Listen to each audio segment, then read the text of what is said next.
ታሪኻውን ሃይማኖታውን ሃፍቱ ዓቂቡ ዝጸንሐ ገዳም ደብረ ዳሞ ኣብ ዩኔስኮ ንምምዝጋብ ሓዱሽ ስራሕ ዝሓትት ከም ዘይኮነን ዘለዎ ዝድህሰሱን ዘይድህሰሱን ሓድግታት እኹል ምስክር ምዃኖምን ኣመሓዳሪ እቲ ገዳም መምህር ኣባ ገብረ ጻድቃን ይሕብሩ። ስለዚ ደብረ ዳሞ ንባዕሉ ኣቀማምጡ ባህሉ ትውፊቱ ኩሉ መዳዩ ቅርሱ ንባዕሉ ናይ ምንኩስና ህይወት መፍረይ መመንጨዊ ንባዕሉ ሓደን ትቅርሱ ንሱ እዩ መጀመርያ ገዳም ናይ ምንኩስና ህይወት ወሃቢ ማለት እዩ። ስለዚ መሰረተ እምነት ብምዃኑ ንባዕሉ ንሱ ሒዙ ኣብ ቀጻሊ ክግበር ዝግባእ ምስ ዩኔስኮ ዝጠቅም ነገራት ሃልዩ ምስ ሞያተኛታት ምስ ዩኒቨርሲቲ ዓዲግራት ምስ ባህልና ቱሪዝም ምስኣቶም ኣብ ከይዲ ክንሰርሖም ዝግበአና ስራሕቲ ደሞ ያም ትምታትና ናቃናጀና ኢና።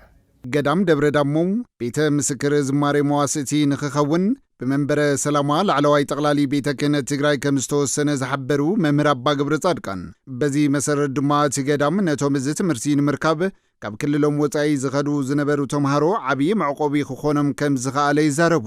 ብመንበረ ሰላማ ላዕለዋይ ጠቕላይ ቤተ ክህነት ትግራይ ተወሲኑ እዩ ናይ ዝማሬ መዋስእቲ ምስክር ቤት ክኸውን ኣለዎ ተባሂሉ ምስቲ ዕብየቱ ምስቲ ገዳማዊ ህይወቱ ደብረ ዳሞ ገዳም ይግብኦ እዩ ንዝብል ነገር ብቦታት ብፁዓን ሊቃነ ጳጳሳት ተወሲኑ ብሲኖዶስ ማለት እዩ ኣብ ዝሓለፈ 2018 ዓመተ ምህረት ወርሑ ግንቦት ተወሲኑ ንኽምህር ማለት እዩ።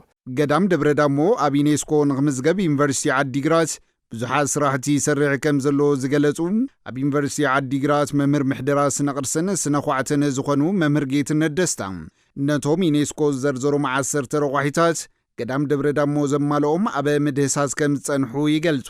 ዩኔስኮ ዝዘርዘሮም ረቋሒታት ኣለዉ። ካብቶም ረቋሒታት 10 ረቋሒታት ኣለዉ ንባህላውን ተፈጥሮኣውን ሓድግታት ክምዝግቡ ዘኽእሉ ረቋሒታት ማለት እዩ። ካብዞም ረቋሒታት እዚኣቶም ደብረ ዳሞ እንታይ እዩ ዘማልእ እንታይ ክሃፍት ኣለዎ? ኩሎም ቶም ዝድህሰሱን ዘይድህሰሱን ካብቶም ዝድህሰሱ ቶም ዝንቀሳቐሱን ዘይንቀሳቐሱን እዚኣቶም ኣብ ምምዝጋብ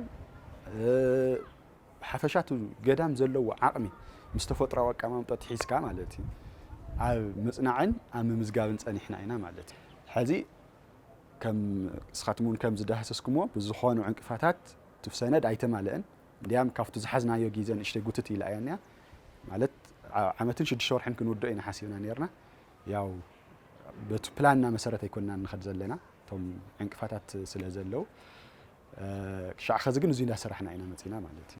ሃብታም ታሪኽ ፍሉይ ስነ ህንፃ ህያው ስርዓተ ምንኩስናን ማእኸል ትምህርቲ ዝማሬ መዋስእትን ዘለዎ ገዳም ደብረ ዳሞ ብሳይንሳዊ ምርምር ተደጊፉ ናብ መስመር ዓለም ለኻዊ ቅርስታት ዩኔስኮ ንምእታው ዝግበር ዘሎ ጻዕሪ ኣብ ሰናይ መደምደምታ ክበጽሕ ተስፋ ተነቢሩሉ ይርከብ።